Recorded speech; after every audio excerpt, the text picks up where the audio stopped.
Good evening, everyone. Welcome in. We'll let a few people just come on in while we're getting this shared to all the places that it needs to be shared.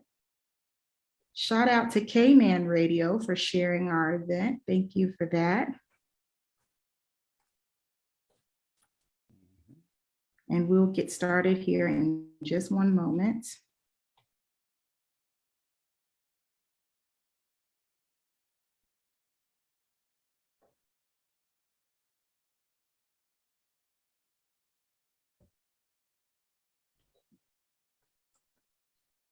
Okay, wonderful. Well, we are ready to get started this evening, and I am so appreciative of everyone taking their time today to come on in and talk about this important topic.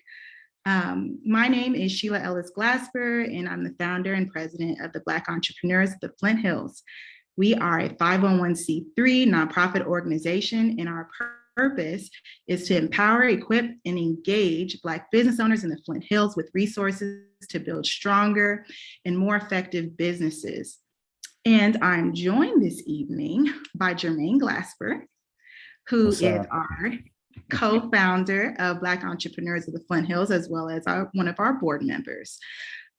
We welcome you to Black Joy, a discussion on navigating Black mental health disparities. So thank you all for joining us this evening. I want to make sure that I introduce our wonderful and amazing mental health professional panelists and also Black Entrepreneurs of the Flint Hills members. And I will go ahead and get started on our intros, and we will hop right straight into our questions. So this evening, we're also joined with Tyrone Townsend. Tyrone Townsend is the owner of Townsend Counseling. That's Townsend Counseling. Tyrone is a national certified counselor. He holds a Master's of Arts in Clinical Mental Health Counseling from Northwestern University. He's completed over 600 clinical hours working with individuals, both children and adults, couples and families through Pawnee Mental Health Services in Manhattan, Kansas. He has over 10 years of experience as a first responder, where empathizing with individuals and families is of the utmost respected and importance. And then we have Miss Natasha Slaffy, and she is the owner and operator of Infinite Counseling Services and Connections. That's Infinite Counseling Connections, LLC. Ms. Slaffy has worked in the health services and mental health fields for over 10 years. Recently, she expanded, focusing into individual psychotherapies that include mental health recovery and substance use recovery. Natasha Slaffy has a Bachelor's of Science degree in social work from Kansas State University. Whoop, whoop, go Wildcats. A master's degree in science and social work with a clinical emphasis from Washburn University, and is a licensed master social worker and certified grant writer through Fort Hays University. Ms. Slaffy has specialized training in forensic social work, batterers intervention, trauma recovery, and victim services. Ms. Slaffy focuses on core trauma, narrative therapy, behavior modification, and life management / coaching. Other areas of interest are depression management, anxiety management, grief counseling, and mindfulness training. We're also joined tonight by Dr. Chaz Maley. He has skill working with diverse clients and presenting issues. His practice is Manhattan Mental Health Services. His areas of professional interest include addiction concerns, helping veterans and military personnel readjust to civilian life, exploring PTSD symptoms, helping individuals manage race-related stress, men's issues, depression, anxiety, and managing interpersonal conflict. Dr. Maley has been a licensed psychologist in the state of Kansas since 2012. Dr. Maley believes in providing a safe, supportive, and genuine environment wherein individuals can navigate the concerns that may have been disrupting their lives. He also believes in the power and potential of the human mind as a means of altering perceptions and reducing unhealthy negative emotions and behaviors. And last but not least, we have Ms. Tyshell Jones, and she is a licensed specialist clinical social worker, having earned 3 degrees, a Bachelor of Science in Criminal Justice from Cameron University, Masters of Science in Youth Development from University of Nebraska-Lincoln, Masters of Social Work from Washburn University. And Ms. Jones has worked in the private sector with the local domestic violence and sexual assault agency, the Crisis Center, Inc., as well as for the Department of Army. Ms. Jones, her services, she services a diverse set of clients, working with the community-based mental health programs, virtually providing therapy, participating in treatment team meetings, and collaborating with other clinical peers. She is the owner of 365 Days, 365 Chances Counseling Services, LLC. That was a mouthful, y'all. Y'all have a lot of accolades and a lot of degrees and a lot of experience, and we are excited to get into this tonight. So, absolutely. Now that you're familiar with our panelists, and make sure that you visit their websites and their social media and all the things so that you know we have Black mental health therapists here in our area in the Flint Hills. We will make sure that we save some time at the end for your questions. And so please do put your questions or comments here on our Facebook Live video, and we'll make sure to address those questions throughout the discussion and definitely save some time at the end. So let's go ahead and hop into our questions, y'all. So our first question for the panelists. Racial trauma is a set of consequences that occur when a person of color deals with racism and discrimination. It encapsulates the varied psychological, mental, and emotional harm that is caused by witnessing racism and discrimination and by experiencing it firsthand. With the recent racially charged shootings in Buffalo, New York, it continues to add to the experience and trauma that we experience as Black Americans. Our first question for the panelists is, how do we identify racial trauma and how do we begin to heal from it?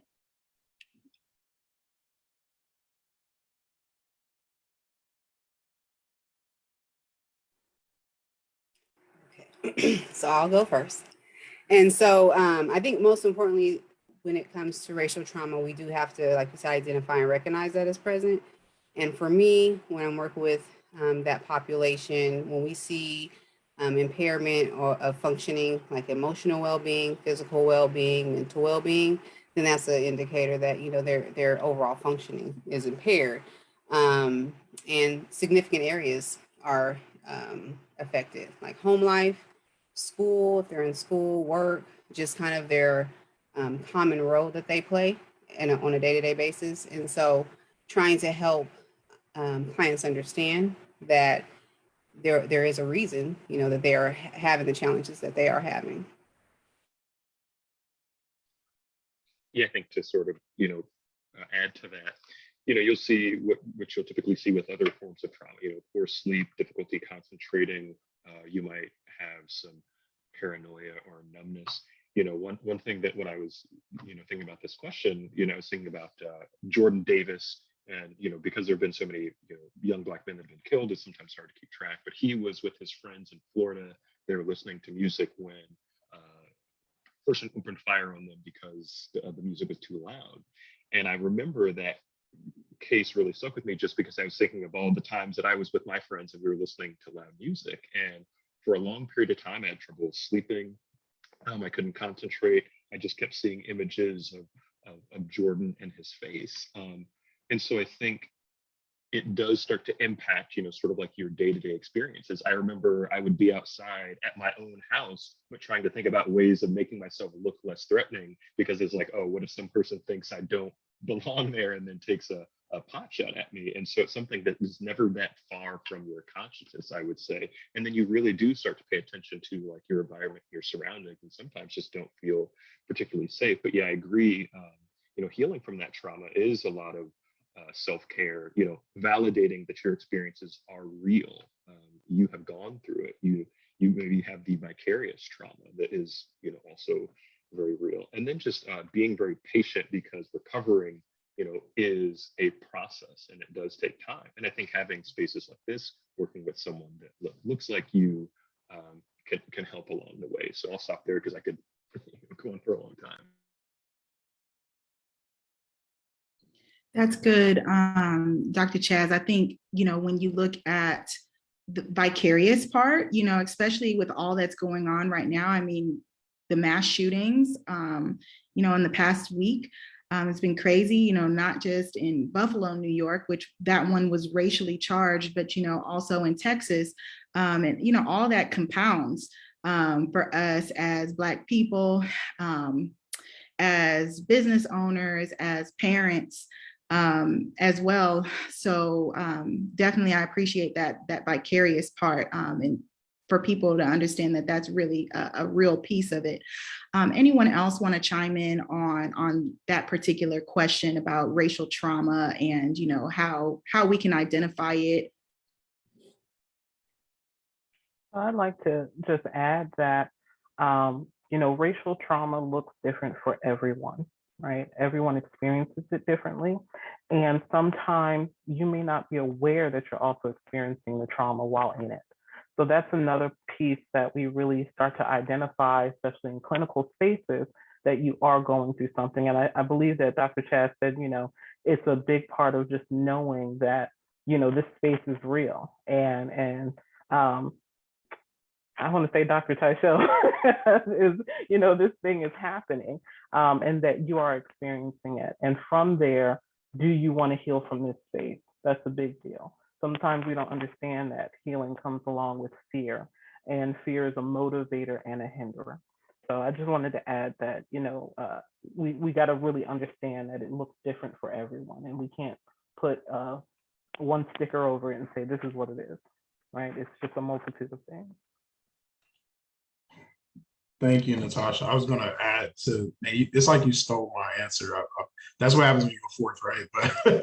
But specifically what you're saying, how it looks like in my experiences, it honestly looks like everything else. It looks like depression and anxiety, and until you peel off the layers, right? And to get to that point, it has to be a safe space. It has to be in a safe space. Looks good for everybody, but that's what I found. It has to be this. Like Dr. Chaz mentioned, Ty mentioned a little bit about having this identity with a therapist that looks like you, and that safety there.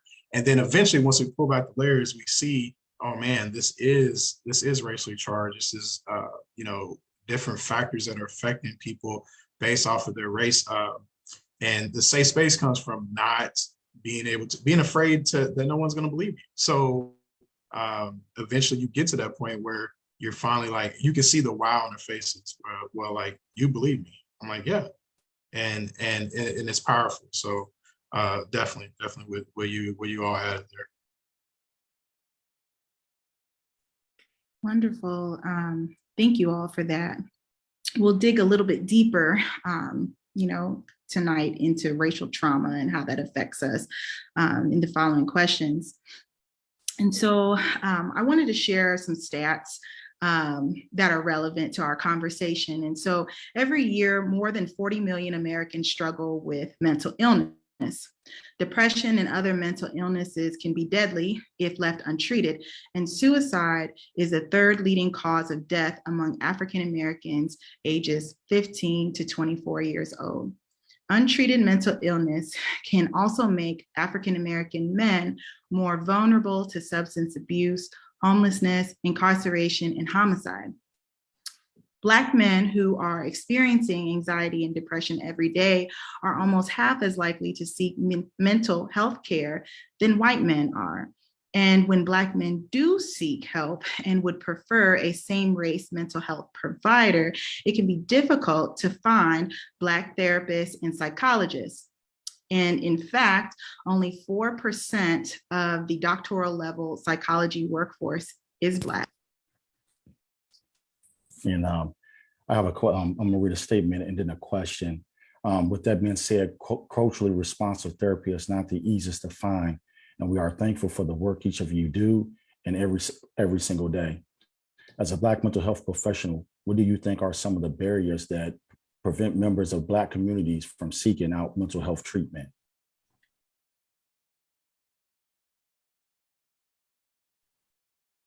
I'll go ahead and start that one, if you're okay with that. One of the biggest things I see is the financial aspect of it.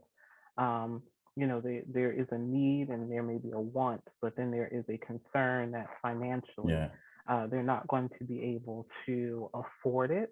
And then with that affordability also comes with the idea that they're taking away from their families, even though this support is needed. So I want to say that's one of the biggest ones that I see in the mental health community. And then the second one is the stigma. It is, what does this look like amongst my family, my peers, my work, to say that I have a mental health issue, as if we don't all struggle with something, right? So that's my answer to that. Thank you. Yeah, I would agree with that. The finances are definitely a barrier, and the stigma that comes along with, sometimes you'll hear you don't talk about family business, with other people, and so that can be a barrier. Or, sometimes there can be a bit of a conflict between like religious communities and mental health, and sort of this belief that seeking this out means you have these shortcomings of faith, and therefore you aren't working hard enough. I think another barrier can be clinicians as well. If there aren't Black clinicians, if you don't have a culturally responsive clinician, it can be really difficult if you have an experience and you're trying to share with that person and they don't validate that that is a real thing for you. So an example might be, I like to use a lot of examples, but I worked with a clinician at one point in time, and I was really like struggling with the fact that my eldest daughter was having a lot of struggles around her hair. And she constantly wanted to straighten her hair because, 90% of the Disney princesses that she was seeing had, the straight hair. And I remember I was telling my therapist about this at the time, how hard it was to like go through this with her. And, the response was, well, I don't think that's a real thing because she's too young to recognize how that would be a problem. Yes, my eyes got wide.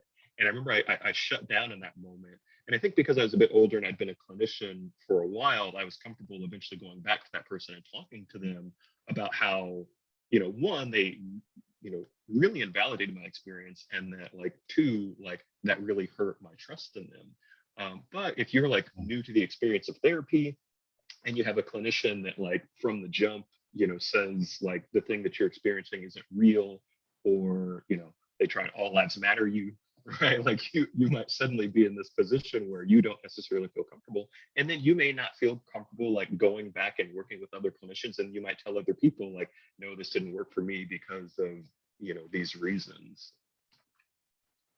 Yeah, absolutely. You want to go, Tyrone? Well, thanks, Todd. Yeah, I don't take your answers. Real quick. Yeah, I'll shoot real quick. I heard someone say, she said it was hard enough to be a Black woman, but then on top of this, I'm going to be a Black woman with a mental health diagnosis. And so it's just, and that's kind of what I've seen, along with the things that the other clinicians have said, that it's so much weight already, and then you're going to add this to it. One thing I see is access, not just financial, but access just to information. Like I did a panel, or I did my own presentation at K-State to a group of Black men at K-State, and it was amazing how many people didn't even know that there was Dr. Chaz, that there was me, there was a Ty, there was Natasha. Like they just didn't know. And so again, like access, like things like this is also what's helping to like destigmatize that, and actual to give people the information that we do exist. Culturally competent clinicians do exist. And I would say probably the other thing that I see is that probably is a barrier as well, is what Dr. Chaz said, that not just the fear of not being believed, but the idea that my family, the culture I'm kind of going against that. Like this is fear of like I'm doing something. And to be the first in something is very scary for people. So a lot of times that's our safe space. Like I don't want to leave the group. I don't want to leave the nest because that's my support. That's my protection. That's who I associate with. So on the outside and do this new thing to go back to my friends and say, hey guys, I'm seeing a therapist, and to possibly get teased or possibly, so that part is hard, especially I see it a lot with my younger, maybe college age Black students that are jumping in mental health. So Well, I'll try to sum it up. You guys have hit on most of it, but I do agree with the cost and the accessibility. Those are challenges. Now, what I've seen even with those who do have insurance, the copays, because then it's about what type of insurance, what plan do they have? Is the copay even feasible? And so I've seen that. Also, someone mentioned lack of diversity, and regardless of what the credentials we have, whether we're LPC, LMSW, LCSW, doctorate, whatever the case may be, we are unicorns out here, especially in this community, as we know. Like Tyrone said, if going and speaking and people not even realizing who we are or that we even exist.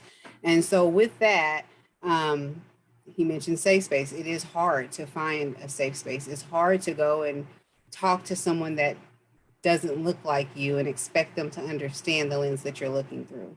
And then like Dr. Chad said, and then if they challenge what you are experiencing, then what do you do with that? You're here for help. The other one I like to point out quickly is the whiteness. If we've had bad experiences working with, even if it's a clinician of color, but they are not culturally competent, or if not, that experience can definitely rub someone the wrong way and shy them away from trying again, because truth is there is a whiteness foundation when it comes to therapeutic modalities, right? And so I know peers understand that as well. And so with that being said, we have to understand that we know that we come from different backgrounds, we experience things differently, and our expectations are different. And so that's a challenge as well. And then my last piece is a misconception of mental illness. A lot of people believe that, if, like Tyrone mentioned, if I have a diagnosis, that means I'm broken. That means I need to be fixed. And I make sure that when I meet with my clients, that's one of the first things that we discuss, that everyone there's a journey that we go on in life. We all have barriers. We all have hurdles. Unfortunately, some of us have more than others, but no one's broken. So the misconception and really not understanding what that looks like and what that means. Thank you, y'all. That was really good. That leads us to our next question, where we're going to focus on Black women in particular. And so Black women also face significant disparities in mental health, and understanding these differences requires an appreciation for not only the multiple roles that Black women play in society, but also the racial and social injustices that we have historically faced. Often, Black women simultaneously experience racism, sexism, and financial inequality. Others believe that this is the same concept that make Black women one of the most resilient groups around. Reports also show that Black women are only half as likely to seek mental health care than white women. For example, a Black woman diagnosed with postpartum depression is less likely to accept medication recommendations and therapy, mostly due to stigma. And Jermaine, I think you got the next part. Okay, excuse me. A question. Question, right. What are your thoughts on mental health stigma in the Black community for Black women specifically?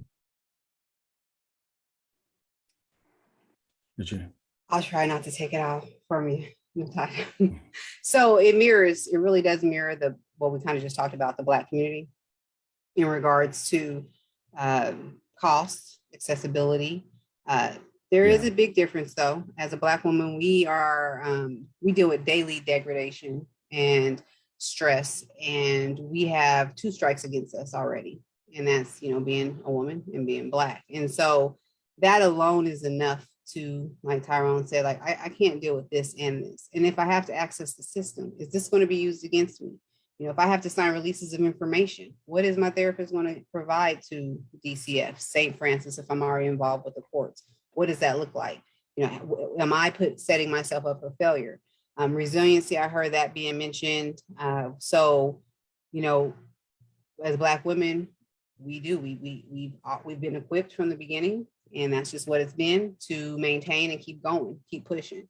And so with that, along with misconceptions, feeling a failure, you know, not willing to accept that this is not just I had a long day at work. This is not I'm just irritated because the washing machine broke down. But this can be anxiety. This can be depression. That we can accept that. Same with the Black community. There's a misconception, and it just doesn't make us less.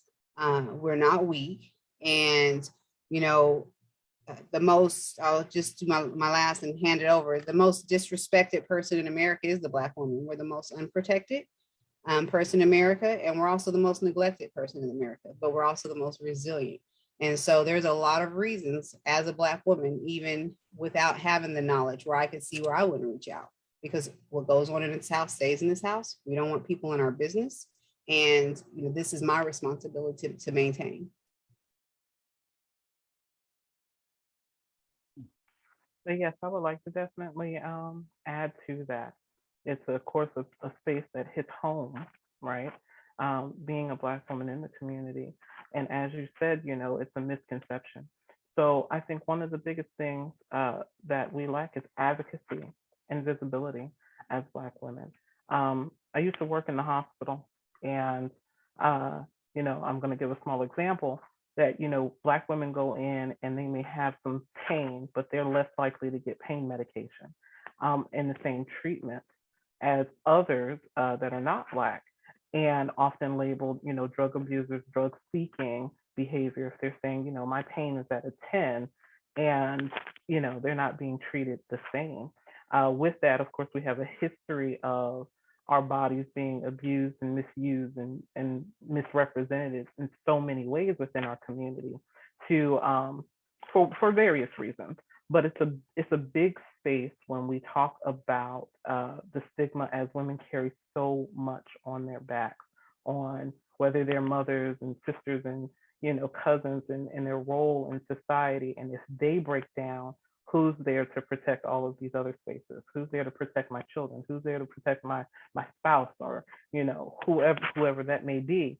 So we really talk about the generational things that have happened to Black women in medicine all the way around the board.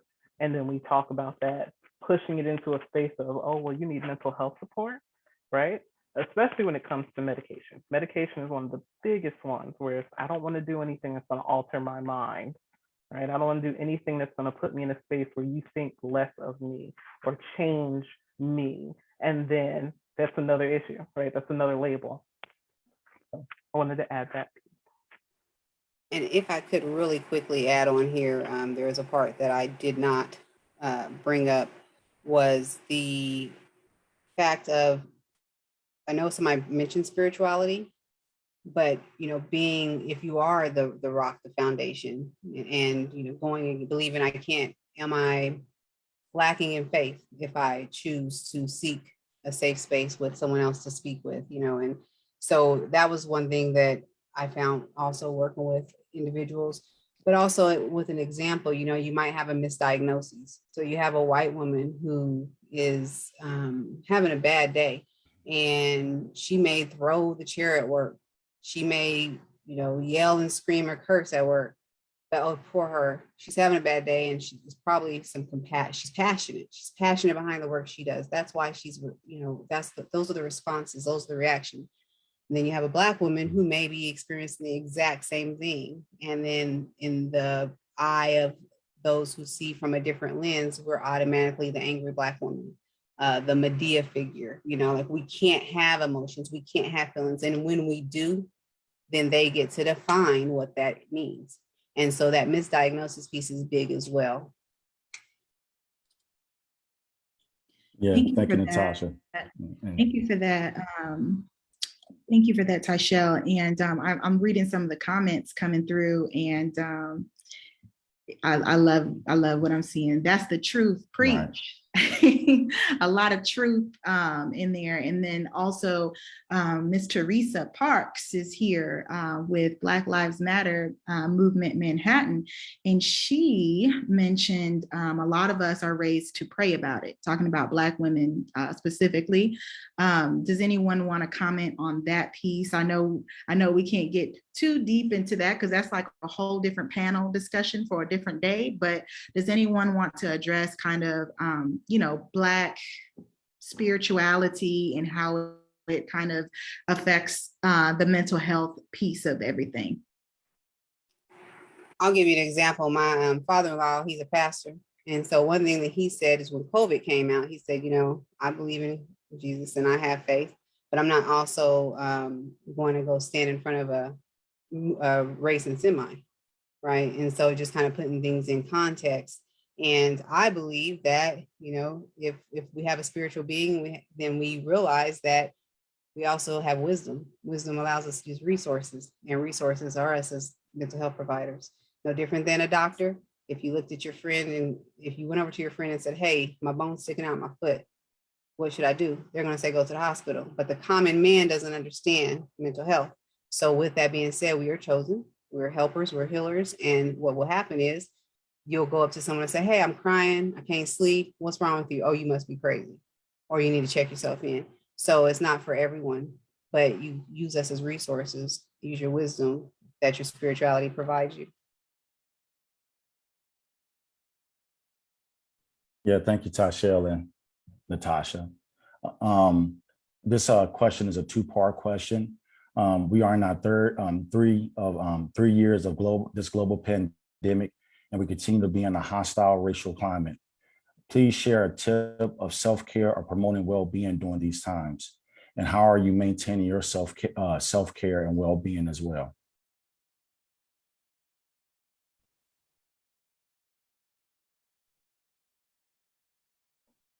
This is my jam when it comes to self-care. Okay. It's one of the biggest things that I promote with every client that I have. If you are not choosing you first, you cannot support anyone else. There's no ifs, ands, or buts to that. Yes, ma'am. Especially when you're pouring from your cup, right? So I use an analogy of a cup of water or a bottle. It's okay for you to be at full and no one have anything below that. But when your cup runneth over, that's available for everyone else, right? That's okay to share that when you're in overflow. But every time you pour from something that is less than full, what are you doing to yourself, right? You have to invest in you first. You're your biggest supporter. You're going to be your biggest cheerleader. And if you don't subscribe to your own story, how can you support anyone else's? And I think as Black people, we are so used to struggle ships, right? We're in struggling friendships, we're in struggling relationships, and I'll give you the last of everything I got, and I'm struggling. We got the deficit on the deficit. Well, that doesn't work. So you got to take care of you first. And that means also understanding what taking care of you looks like. Whether that means you just need 10 minutes to sit by yourself, listen to some music, tune out, all of that is okay. And I think we need to start normalizing the spaces of what it means to take care of self. Again, that's my jam. So I can go on forever about self-care. And how I reinforce my self-care is communication. By you understanding that I need this space is me giving it fully back to me. And when I'm at full, you benefit from everything that comes from that space, right? I'm at my best, so everything around you is overflow. So you're getting that. So it helps both of us. I believe that's that. Thank you, Natasha. The cup analogy is awesome. I use the same thing, and it's weird because at first you think it's selfish. You're like, no, this can't be right. I'm hearing this. This can't be, I'm hearing this wrong. But it's so true. Like you said, at the very end, right? Now you get the best of me. Because if not, I'm no good to anybody. One thing that I push with self-care is boundaries. And I'll talk about this. Like I know Sheila mentioned 10 years as a first responder, but I was a police officer, right? So, but I wasn't EMS or firefighter where everybody, loves you. And obviously we know what's going on with what's been going on with racial trauma in the Black community with police. And I openly talk about this. I would say my personal thing I tell people with boundaries is if you are in space, if you are Black and you're in white spaces, which sometimes that's just what it is at work, don't feel the need to be.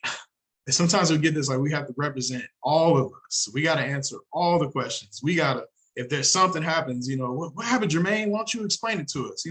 No, shut that down. No, you don't need to do that. You are not responsible for educating every white person on our trauma. That is not your job. And all it does is just exhaust you.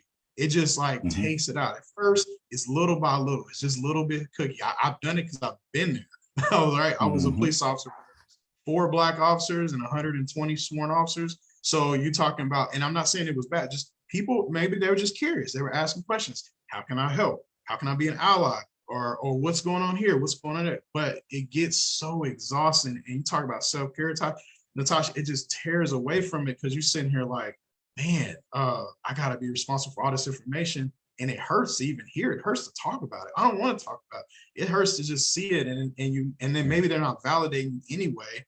So then you turn to like, what am I doing?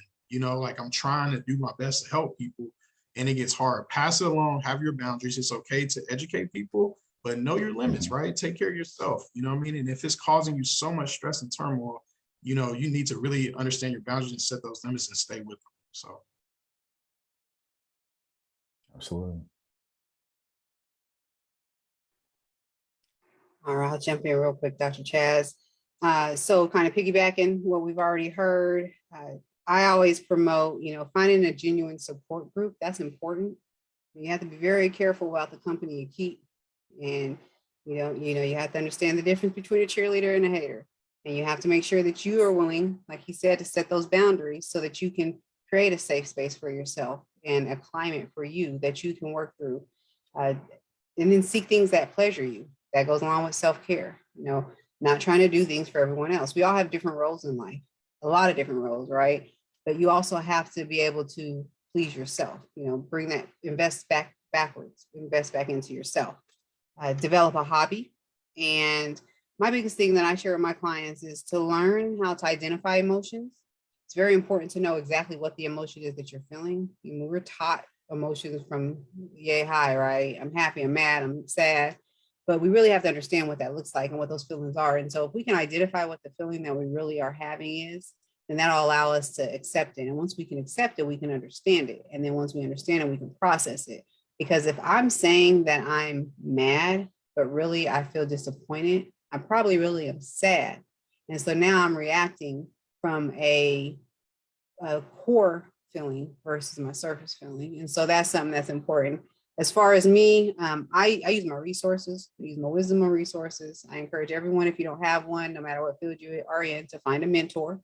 I lean on my spirituality and I just recognize what I can and cannot control. I don't chase what I can't. And I don't use that energy because I need to use it for other areas. And so I can, have more productivity. Yeah, I know personally for me, self-care, well, because I do talk to clients a lot about it as well, but finding the right balance, whatever that looks like for you. And I know for me personally, movement is one of the best sort of like self-care strategies for myself. When I'm feeling too spread thin, I've got to move my body, and that's just sort of like centers me. Being outside, in nature, part of how human beings became what we are is like interacting with the natural world around us. I'm not like a big like new age sort of thing, but it's like if you can find like the right environment for yourself, whatever that looks like. For me, I also need a lot of solitude. We have a demanding job. We have demands as parents or partners or friends. And sometimes for me, just kind of like being away is just so like nourishing and fulfilling. Being creative, I think, is another thing that's important as far for myself, as far as balance. And I think just kind of like human beings in general, it's like don't judge it as good or bad. Just like do it because you enjoy it and it's fun. It's okay for us to be able to have fun. So those are the things that I'll like promote for people, but certainly encourage them, find the things that are yours. Yes, like have a hobby for yourself. Yes, if it's your spirituality, make sure that you have a healthy connection to, that thing. Are your values and your behaviors in line with one another? I think that's another thing that can help us, stay in balance and help us take care of ourselves. And then yes, being able to compartmentalize and say like, this is not a thing that I can deal with right now. So like, yeah, I'll even take long breaks from social media, because it's like on the one hand, you sort of like, okay, like I like seeing like the cute pictures and, to some degree, like being informed, but sometimes it can be information overload. When again, I'll go back to the Jordan Davis case, when, after he was killed, I was doom scrolling through the comments on Yahoo, right? And all it was deteriorating like my spirit, my mind. And so I was like, okay, I need to put this down for a little while. And so periodically I'll just even, take breaks from Facebook and say like, I'll just kind of let whatever is happening happen. And I'll like focus on spending time with my family or spending time, out at Tuttle, just like watching the leaves blow. If I could conclude, add with that, it's a heavy time right now. It's like we could literally get the calendar and start putting a picture for every month, right, about something that happened in addition to the pandemic that we were already in. And so as we continue to go through these heavy times, we have to allow ourselves to, as a whole, and as a Black community, we have to understand that there's going to be times we don't understand how we're feeling or why we're feeling a certain way. He mentioned like isolation. You don't have to be an introvert to want to isolate. Maybe it's just that's what it is. And so with that being said, and it being such a heavy time and not understanding sometimes why I'm feeling like this or what's the next step, we have to be kind to ourselves. We have to be kind to others, and we have to give ourselves grace. We're vulnerable, which then allows us to be less rational, which then allows us to make less rational decisions. And so, but being kind to ourselves and giving ourselves grace is important. And just recognizing as helpers, I don't know about you all, but every time something happens, that day when I have sessions or that next day when I have sessions, the clients are coming in and feeling it. Be there. It doesn't matter if they're white, Black, what their ethnicity is, they're feeling it. And today I actually had a client and we talked about it, and I hadn't even processed some of it myself because I just hadn't had time to.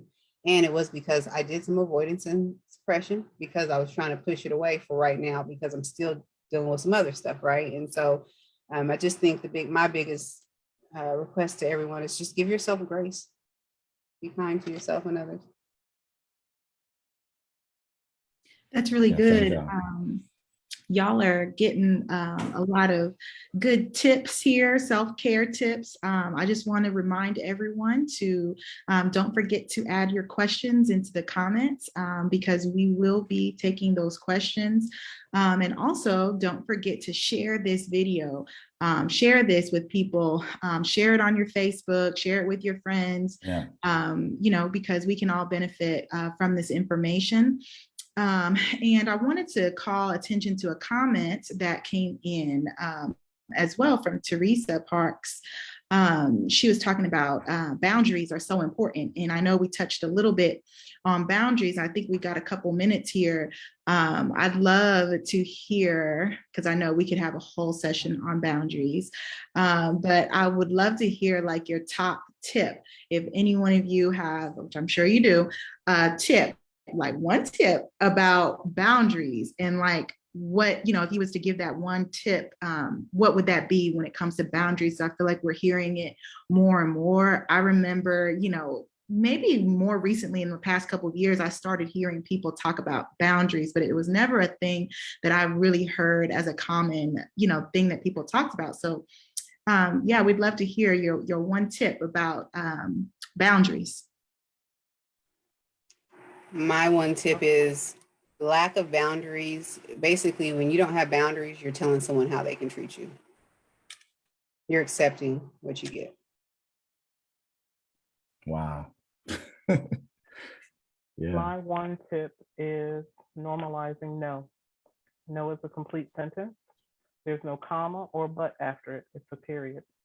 And it's okay for you to say no without having to justify why.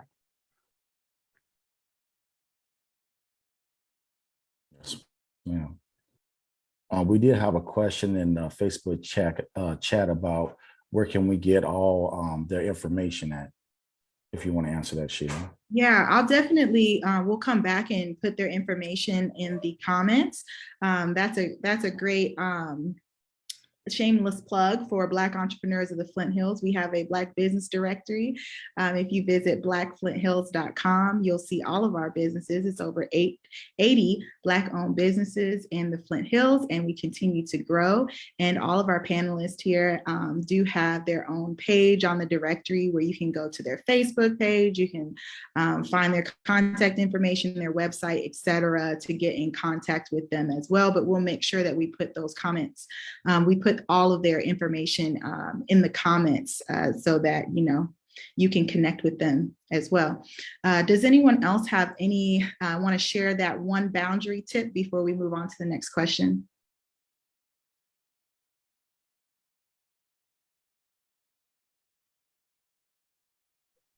Okay, well, we'll keep it going here. Okay, so this is actually our last question. And so do be prepared. If you have questions, please get them ready and put them in the comments so our panelists can answer them for you. So we are living in a predominantly white college town and military town. Right now, we're here in Manhattan, Kansas, but our organization represents all of the Flint Hills. We all deal with the stereotypes from people assuming, why are we here, to the pressures of representing the Black community through our businesses and professional lives. When it comes to code switching or changing the way you speak, particularly in the face of discrimination, it can take a mental toll. And code switching can cause people to not be fully present in the moment because they are monitoring every single word that comes out of their mouth. Yeah, and this is a two-part question. How does balanced stereotypes affect our mental health? And what are the solutions you can offer to overcome these stereotypes and find self-acceptance, healing, and joy? I better go last.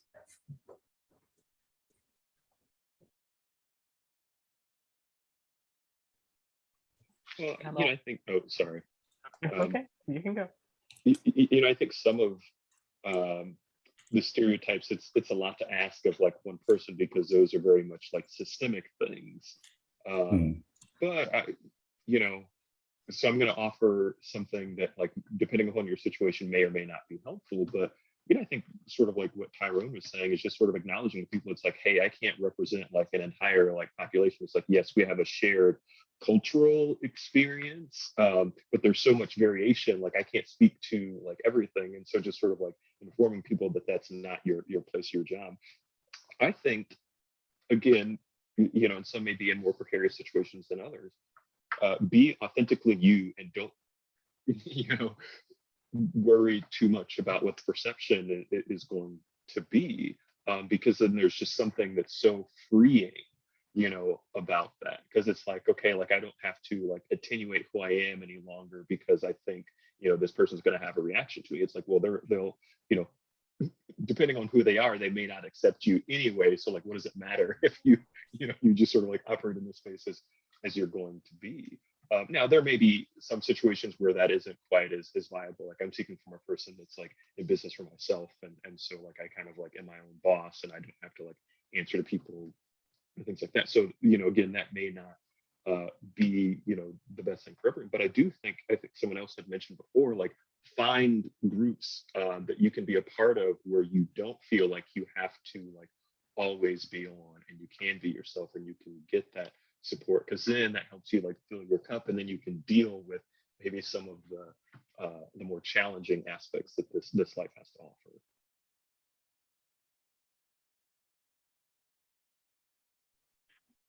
So there's two things I want to touch on. Dr. Chaz said, being authentic. I do a lot of core self work. What does self look like, right? And one of embedded in the question is about code switching, which is a big space, right? In self, you're understanding that self changes, right? It's The only thing in the world that's 100% measurable is change, right? The one thing that most people fear is change. Recently, there was a snippet of Lauryn Hill's, she did a space that said, you know, you're just getting to know me. I'm just getting to know me, something to that effect, right? You're meeting me now, right? And I'm still meeting me, and I'm going to continue to change. That's a part of that process, is to understand that you are going to change. And as a people, we have had to adapt in so many spaces to be able to survive and to live. And that's okay, right? You're going to learn something new. Of course, you know, when you're in the classroom, you're going to be different than you are with your friends outside, and then also with your family. So I do an exercise with clients called the mask, right? What mask are you wearing today? Right? What mask are you using in therapy? What mask are you using at work? What mask are you using when you just walk out your door? Right? Because that's a whole nother person. And sometimes we flip flop those masks within a few seconds, and that's all right. So getting to the core of self is really important, and what self looks like, and being comfortable with that forever changing, right? That's the core of that. So we look at that stereotype. And then the last part of finding self-acceptance, healing, and joy is being comfortable with the chaos of change, right? We know what's going to change. How do we embrace that to live our best possible outcome, right? With whatever you have. And that's going to look different from everyone else's best possible outcome. It might not fit your mother's or your brother's or your father's, but what is it going to look like for you? And sometimes we have to challenge those narratives too, of what we have been taught we have to do. Thank you, Natasha. That was, again, like the last point is what it kind of rolls into what I was going to talk about. But real quick, because I know we run out of time. I talk about love, like love yourself. So I'm specifically, I don't know if we're going to get to this question about, you know, specifically to Black men or not. Sheila, I don't know if you have that time or not, but I'm going to kind of talk about that. But one thing I do when I do have therapy for that particular group is just loving yourself. Like, I can't believe sometimes like how hard it is for us to say that as Black men. Like, I love myself. I like, it's just, and so there's an idea of you know, insecurity that every man faces and every woman faces as well. But one thing I see in the Black community is this like idea, like I have to, this inner critic, right? You know, what does manhood look like? What is like, again, the math, right? I have to go outside, but they'll tell me like, Tyrone, like, I can't, I've never got to be this like I feel weak. I can't just be out here saying I love you and everything. I'm like, yeah, but it's inside, it's inner, because you have to love yourself first. Like, Right. so the mask is, I get it. We're in these spaces sometimes where you have to protect yourself and you have to code switch. And it's tough. And it's even tough as a parent, right?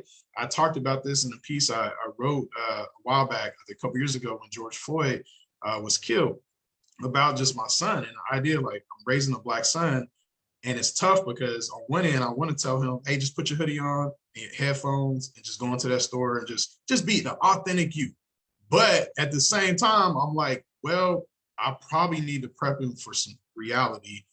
And that's part of that, like that mask and that on off switch. But at the end and the core, I want him to love himself. I don't want anybody to define that for him. And so that's what I push. Yeah, Black masculinity, the gatekeepers, right? Todd talked about this in her first, when she was talking about how some of the limitations of mental health for us is the idea of these gatekeepers. And so I think what sometimes we have fear of that. Like, yeah, you say take the mask off. I'm like, is that going to limit me from getting income? Is that going to limit me from getting a house? You know, and I remember the story.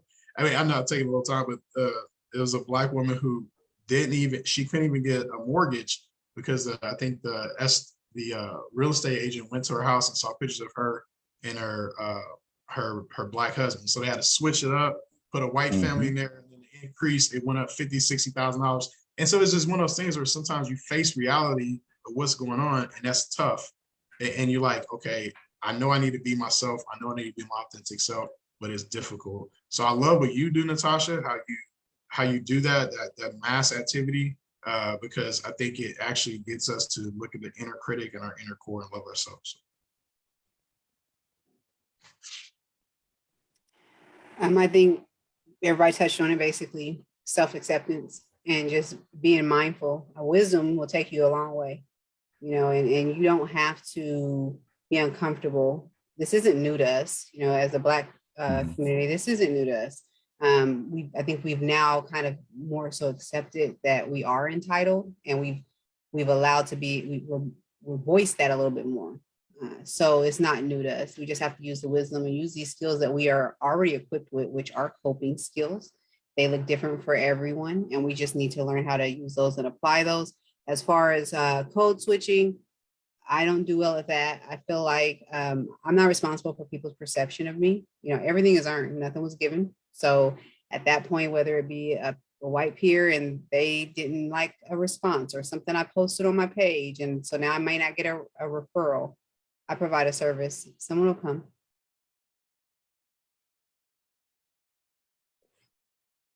That's real.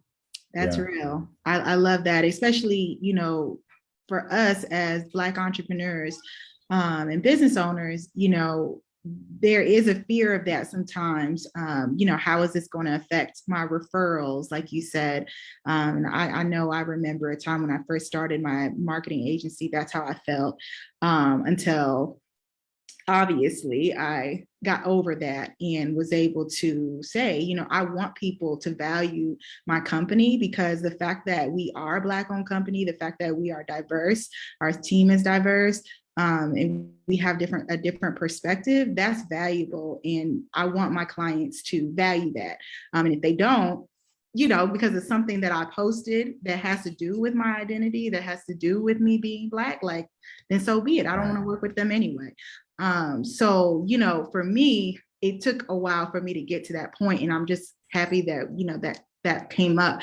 I know, Tyrone, you mentioned, we didn't really touch on, the Black male perspective. And so I want to make sure, I know we're approaching 8 o'clock, and I'm not seeing any specific questions here in the chat. So I definitely, if you have any questions for our mental health professionals on live now, please do put your questions in the comment section so that we can address those. But I will ask if y'all want to add anything about the Black male, perspective, when it comes to mental health, definitely chime in on that, and we can wrap up from there. Yeah, I wanted to say something real quick. Yeah. So I mentioned earlier that I am a former law enforcement officer.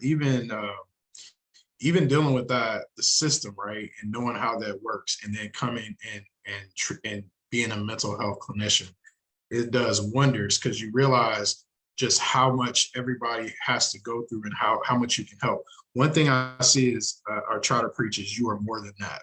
So what I'm wrapping it into is, it's the idea of self-forgiveness. So the system doesn't forgive, right? The system doesn't forgive. So if I commit a petty theft when I'm 16, if I commit some dumb mistake at 18, I'm adult, it stays with me, right? I have a record. And with mental health, and I try to tell you, come in here, it's forgiving. Like, I'm not judging your past. Like, I'm not the system. You can start over. Even if you see me for 4 weeks and we're doing substance use issues and we're trying to treat that, and it's, hey, Tyrone, I had a relapse. Okay, we can keep going from there. And the surprise look on their face is just in shock, because normally if I have to see somebody else, they judge me so much. And so, and that's not to say at all that every Black man is a criminal, anything like that. It's just the issues that I see in that, society just not being able to forgive you. And that's the advantage of mental health. Even when it comes to school, I failed a class, it's on my transcript, anything like that, you feel like this heaviness, like I carry this weight. And so that's one of the aims I have with mental health, with therapy, is just trying to get that through, that that you are more than what the system put on you. You're more than a mistake. I want you to feel that you can rebound, that you can become something from this.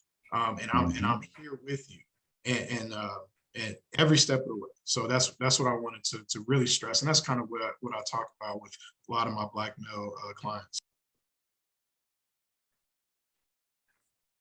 Yeah, that's good, Tyrone. Yeah, I appreciate that, man. That's good stuff. All of it's good for real, so no doubt. Dr. Chaz, did you want to add anything to that? Yeah. So, I think one of the things that I'll sometimes talk to Black men about, in addition to sort of like you are not how like other people define you, but also like within your community, it's like, hey, it's okay for you to be, enjoy whatever you enjoy, like whatever you like. You don't have to fit into a particular mold because that's not like healthy. Not everyone is going to be the same, and that's okay. I think also sometimes for Black men, especially as they start to enter the professional world, and I won't say it's to the same degree as Black women, but not even like recognizing sometimes that you're like living in a pressure cooker.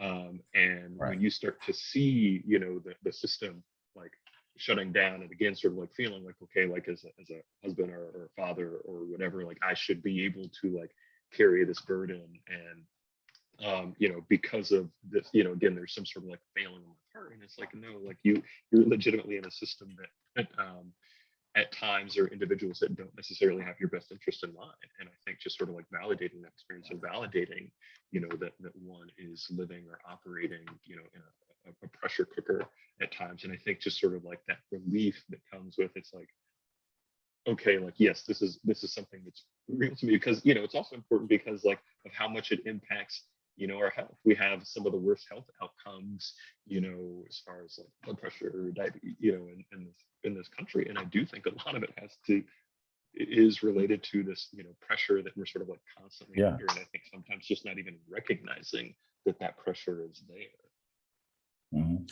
Yeah, Dr. Chess, what you're saying, I think my first issue with hypertension started when I was 28 years old, when I was getting high readings, so I know exactly what you mean. So yeah. Jermaine, I wanted to ask something. First of all, thank you for sharing that with us about things that you're Yeah. going through. So, and you recognizing exactly, see, it fits exactly.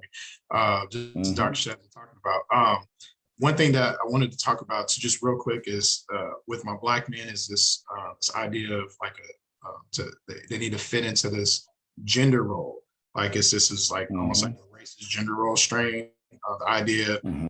you endorse their specific views of manhood. And what happens is there's this pressure, like if I cannot meet them, it creates a like internal conflict and stress, right? So, and it's due to, it's due to a lot of things that may not be in our control when it comes to socioeconomic statuses, where you come from, different things going on in life, right? I have to fit into this role. And it's, again, going back to, it's okay to mess up. It's okay to make mistakes. So what I see is Black men would internalize these ideas, right? I cannot fit into this idea of what manhood is. So to be a good protector, provider, a role model, because I make mistakes, I may have done something in the past. So if you, and to think about it, right? If you're in a system already that oppresses you, it already makes you internalize these beliefs, but on the other hand, doesn't give you access to fulfill them. What is that going to do? That's going to cause you stress and frustration. Um, and so, in particular, it gets to my core because I want to see these men succeed, and then when I see them come to therapy for the first time, it does something to me where it's just special, and it just feels good for me to see that they have that belief again. Like I believe them that, and we all do, right? When we have those those clients, that you can overcome this, and you can be more than what society kind of puts on you. Thank you for that, Tyrone and Dr. Chaz. And, I just really appreciate all of y'all for taking your time this evening. I appreciate you for sharing your gifts with our community. You are needed, you are valued, and although this was just our virtual live, panel, I want you to have your flowers because you are so needed as Definitely your flowers. As Black mental health professionals in our area.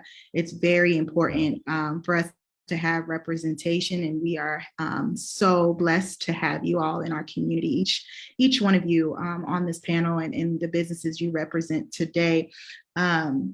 I wanted to, it looks like we don't have any specific questions in the chat here, but we do have a couple of comments from people talking specifically about Black men here. Black men aren't used to receiving grace Someone pointed that out. And also Ryan Irvin, he pointed out, feeling like a failure equals inadequacy. And you guys touched on that as well. So in the chat here, you're going to see the different links for everyone's businesses, so that you can definitely get in touch and get a therapist for you that works for you, if you need one. And so definitely check that out. I know I got one, and it's Dr. Chaz. And I appreciate you, man. I appreciate all of you, for sure. Now you're gonna I gotta shout out Tyrone as well, my therapist. So I mean, it's definitely, look, y'all have Black women, Black men therapists here with Tyshell and Natasha, Tyrone, and Chaz, and they are right here in our community. So definitely, reach out, take advantage of that, and share with other people. And so I just wanted to, go ahead and wrap us up here this evening. And again, do make sure to check out blackflinthills.com. We are always adding new Black-owned businesses to our directory. Also, you will see on our Facebook page that we have an open house event coming up on Sunday, June 5th. And it is open to the public, so that you can come and check out what Black entrepreneurs of the Flint Hills is all about. We will have free hot dogs and hamburgers for as long as supplies last from Smoking H's Meats, also one of our Black entrepreneur members. And just check us out, our new office space at the community house off of 4th and Points, right here in downtown Manhattan. And with that being said, does anyone else have any closing remarks before we go ahead and wrap up? I just encourage everyone to invest in yourself. Think about it. Therapy is not for everyone, but invest in yourself. Give yourself a chance to have a non-judgmental space where you can be safe, where you can maybe gain some insight to behaviors and responses, possibly hold you accountable. That may not feel comfortable, but sometimes that's going to help you grow. Self-care is what we kind of talked about, but also just helping you recognize those skills, those coping skills, and those strengths that you already have. And you have 365 days and 365 chances, so keep pushing.